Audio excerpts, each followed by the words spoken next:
No!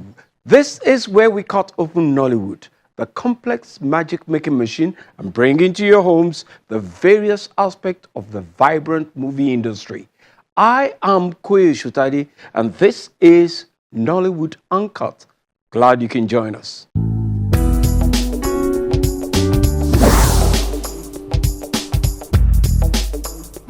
Born in Libreville, Gabon, he is the only boy in a family of 8 children.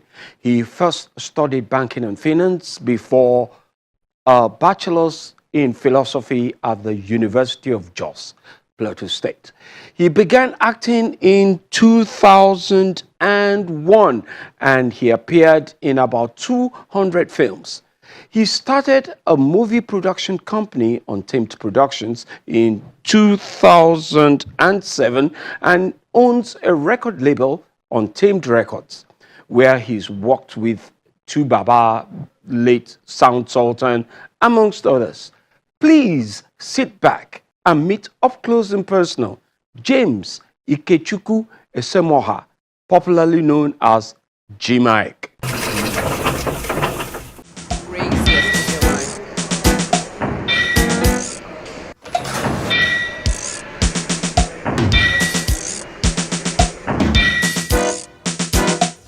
I'm allergic to mushroom. Oh, are you trying to get into character before the show? I'm allergic to mushroom, I mean it. You're good. I can never tell if you actors are being serious or not. I'm serious. Yeah, you're serious. I'll kill you. I'm gonna kill you. If I survive this one. I really want to thank you very much for taking time out finally to have this conversation with us. I can't complain. The universe has been far too kind. Now, let's take a back flip and, just go back a teeny weeny bit and see how you exactly got into this industry. As I traveled down memory lane, so it's blurred with time. And I was fresh out of college. I finished my first degree when I was really young. I was barely 20, and I didn't know what to do with my life at that point. The general view at home, as you know, with all Igbo parents, they've orchestrated your life from inception to the day you meet your end. So the whole idea was, after this, I was going to get my master's, the PhD, then join the workforce. But I think we changed all that. I came to Lagos to do something, and for some reason, I ran into a friend that was going for an audition. We went to the audition, and I did a very short stint in the movie with Ramsey. I'm third generation Nollywood. Second generation being Ramsey, Mekike, Meke Nyocha. What's the name of the tall guy with a scar? There are a whole bunch of them then, Francis Duru. So they had this movie, and I went over there. They wanted me to play billboard. I mean the snooker. And when they said action, I froze. I couldn't react because I was so starstruck with Ramsey and make it keep being on that set. They still laugh at me about that till date. So it was a moment of realization for me that something uncommon happened. And when I left, I said, this is what I want to do.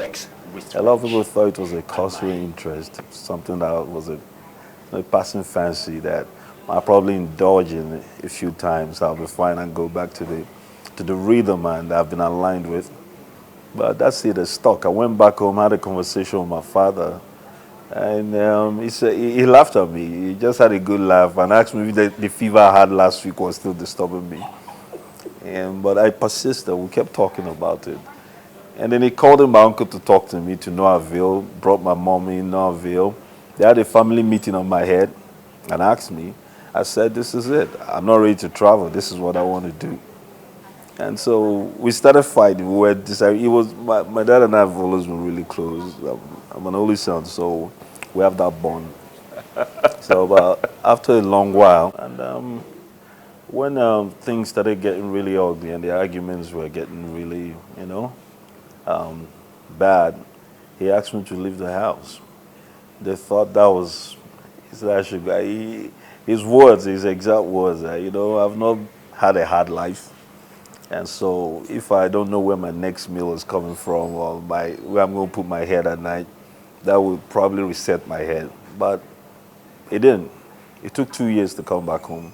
And when I came back home 2 years after, I was a star. Now you got into the industry and then you started playing the bad boy role. I mean, almost, if I may say, about 3/4 of your roles have always been the bad boy role. How come you were stigmatized or you were always cast in this role?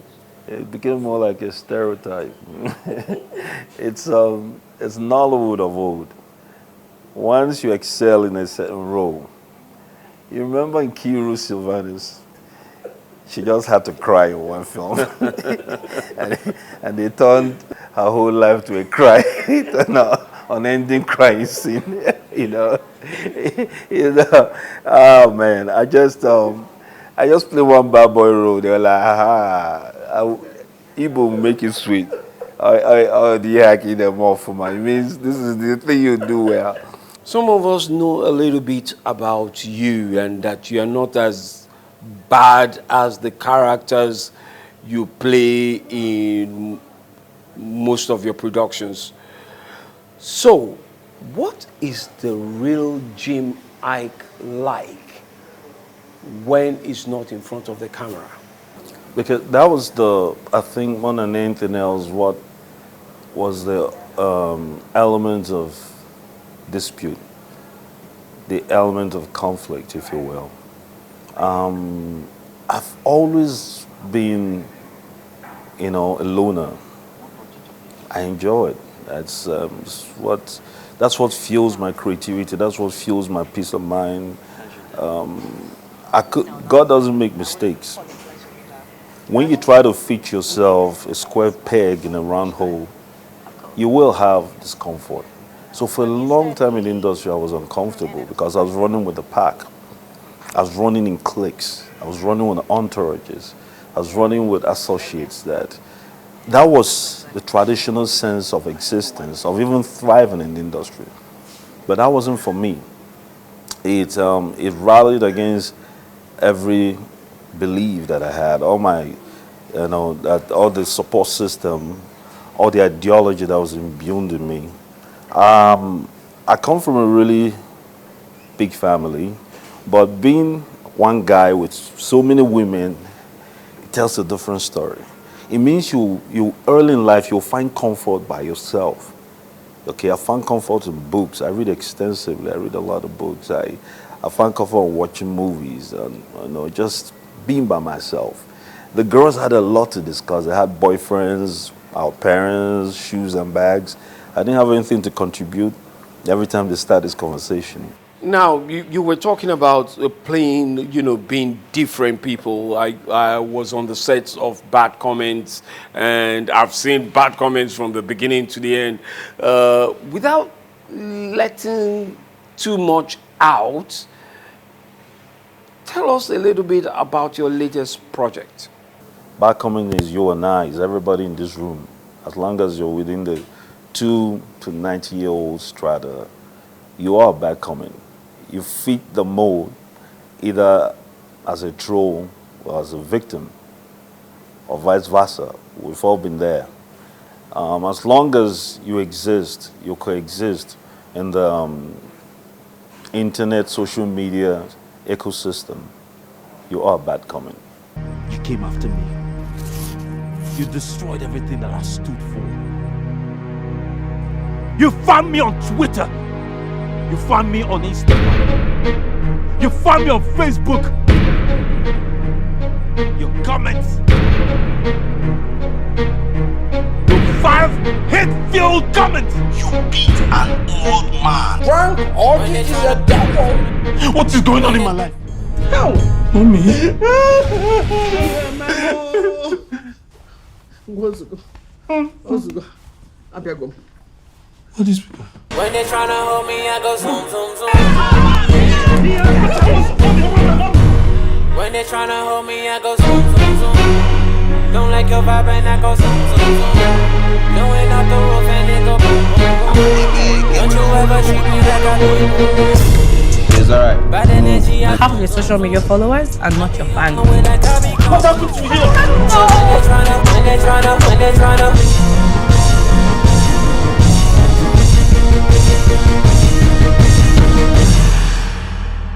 I don't want it to be tagged in Nollywood, Bollywood, or Hollywood film. It's a film, a universally viable film. And that's why we pulled no stops. And that's why it took so much budget. That's why it took so many skilled hands to make. And that's why it took as long as it did to make. So this is one work I can beat my chest to say is my greatest work yet. And I'm really honored to let the world share it with me. Now, you've been in acting forever. Now you're into production. What's the future for Gmaik? I think I'm more of a businessman now than an actor. I found out that I enjoy being more of a father than a party goer or hanging out. And I enjoy hanging out with my nieces and cousins. I like when my house is full and there are little faces jumping on my bed every morning. My sons, my nieces, my nephews. Peace is addictive. And I found it in a certain degree that somehow makes me feel blessed every day. It eluded me all my life in the industry. So I see a lot of people, and I'm not judging, that I think they shortchanged or switched the personal happiness for self-gratification and playing so-called industry games. So the future is, we've been blessed to create so many platforms in real estate and logistics and the gaming industry, and construction, contracts. I want to focus and develop that as a legacy to my kids so that they won't have to struggle the way I did. And, make them trust fund babies. I like that. So that they can do nearly everything they want to do, but not everything they want to do. You still have to instill hard work to them. I just want to focus on my mental health a lot more than trying to narrow myself into this space everybody's jammed into of trying to be like everyone else. There's no happiness there. Happiness is when you find yourself, you rediscover yourself, you attune yourself to God as I understand it. Okay? It's a very personal decision. So the future for me is what makes me happy. That's all. It's no more about what makes other people happy. I've given them 15 years. And I think in that time, I paid with my blood, my sweat, and my tears. And so I've bought the right to come and go as I please. So every time I come, they will understand that I have something to say, something to show. And anytime they don't see me, I will understand that the seat are occupied, that nobody can feel it. It's a promise. So I think it's an unspoken gentleman agreement I've had already. And on that note, I just keep looking for higher grounds on how to be at peace with myself and at peace with people around me. I think that is the best way to live, if you ask me. I really want to thank you very much for taking time out to have this conversation with us. Thank you for having me. I appreciate it. James Ikechukwu Esemoha, popularly known as Gmaik, up close and personal. When we return from a short break, we'll bring you more of Nollywood Uncut. Please stay tuned.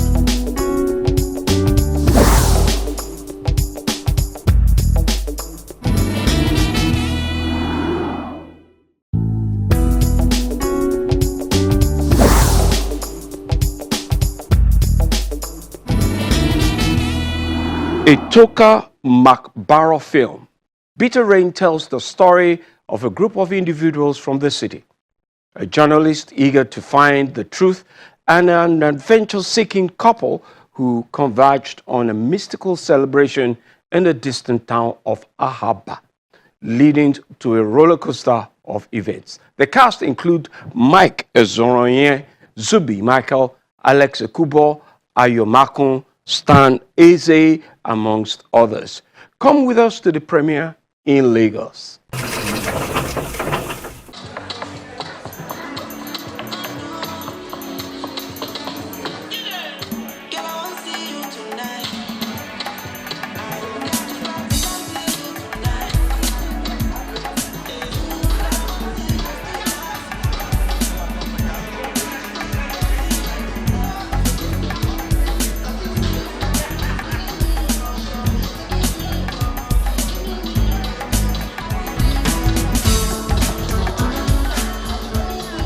So Alex Cooper plays my husband, and we are that couple that would find the scariest place in the world to visit and just have a vacation and prove to everyone that there's no such thing as ghosts, there's no such thing as monsters, there's no such thing as myths.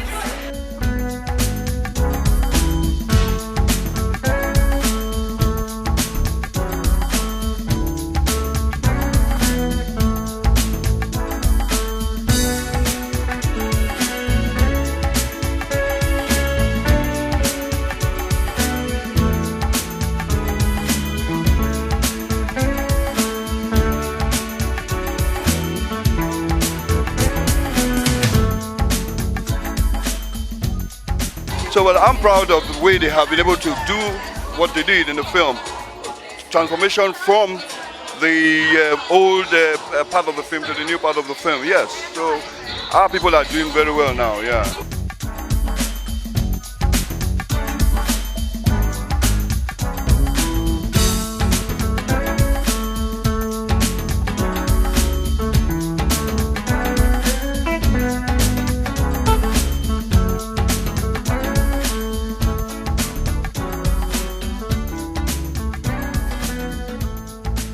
Of course, I'm a fan of new things. I'm not a fan of the recycled.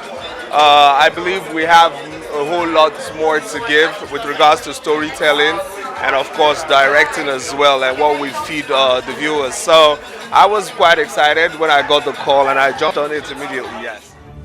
Shut up.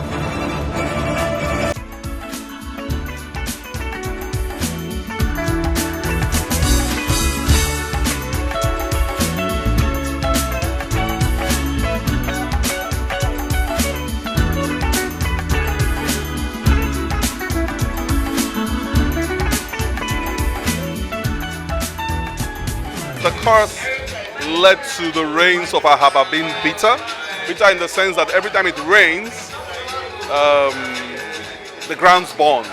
So literally like acid rain falls. So the people, they spend the last few hundred years trying to resolve the cause so that they could get the rain to become sweet again. That's with me.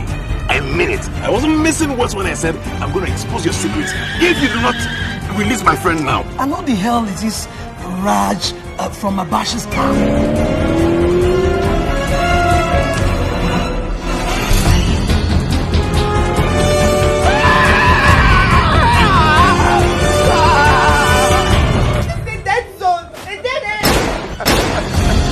Power pass power.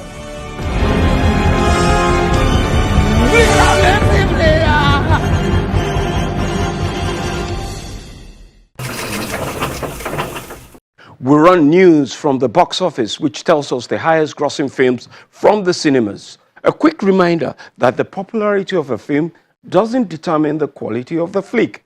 Good films are determined by so many criteria, which includes screenplay, cinematography, sound, production, and sound design, production design, and many other criteria. Welcome everyone to the highest grossing Nigerian films of the weekend in Nigerian cinemas. This week, filmmakers are coming up with new movies, displacing others from the list. Let's check out the top 10.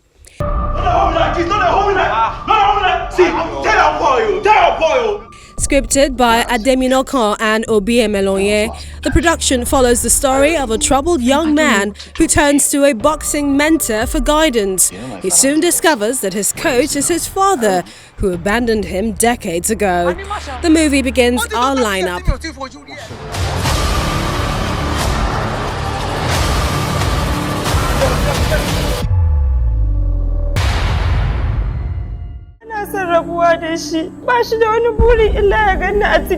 Hausa movie Zainabu Abu is at number 9 in its third week. The film has maintained a presence on the top 10.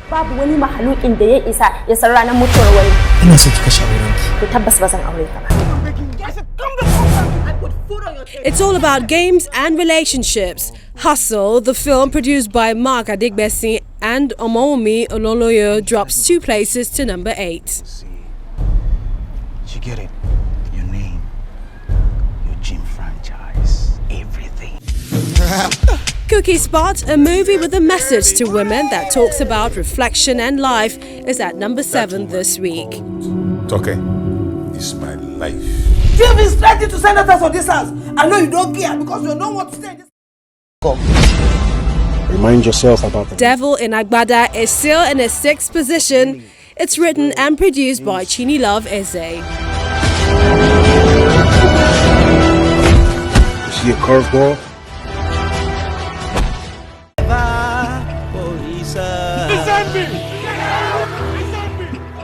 Pillars of Africa, now in its 2nd week, is still in the top 10 at number 5. The film, set in a fictional Izambi republic, revolves around a gritty war tale. Taken through a road where we don't know. Taken to a place where we don't know. Luckily, help came. To make sure I spray my sister. I'm never going to have the chance again. After returning to his local village for his sister's wedding, a player finds himself haunted by forces that he struggles to escape due to his selfish and womanizing ways. My Village People stays the same on this week's list. The number 4 Nigerian comedy thriller is written by Bovi Ugbome and directed by Niyi Akimolaya. You have been summoned to the coven. Plan láti gbé Àyìnlá Ọmọwúrà lọ sí London for a musical tour. Next is Ayinla. For 8 weeks, the Tunde Kelani movie remains on the list. The musical film based on the life of Ayinla Yusuf, popularly known as Ayinla Ọmọwúrà, comes in 3rd place. The roots that bore him. Èmi ò kì í ṣe ìyàwó yín. Ìyàwó mi rẹ o. Ǹjẹ́ ilé ọmọ àbúrò ìyá mi gangan báyìí. The story of Nedu and Botta and Tolani and Juliet over the course of a couple of days drops to number 2 this week. Dwindle is grossing over 3 million naira. I will come pay my balance. Chinedu, my girl, honey. it's my friend. If somebody is respecting you, do yourself a favor by respecting yourself. And in 1st place is newcomer Crazy Grannies. The hilarious movie debuts on the top 10 and it's directed by Kayode Peters, beautifully played by Shafi Bello, Ngozi Nwosu and Princess Damilola Adekoya, also known as Princess the Comedian. It's grossing over 5 million naira. If we take Scar and we add face, can we say Scarface? Don't leave me. Don't leave me. And why not catch a movie or 2? I'll see you next time. Cheers. If you miss anything in the box office chart, it's available online and you can always chat with us at this address. And that's a wrap for this show. Until next time, I am Koisho Tadi asking you to aim high, shoot for the moon. If you miss, you'll probably end up with the stars.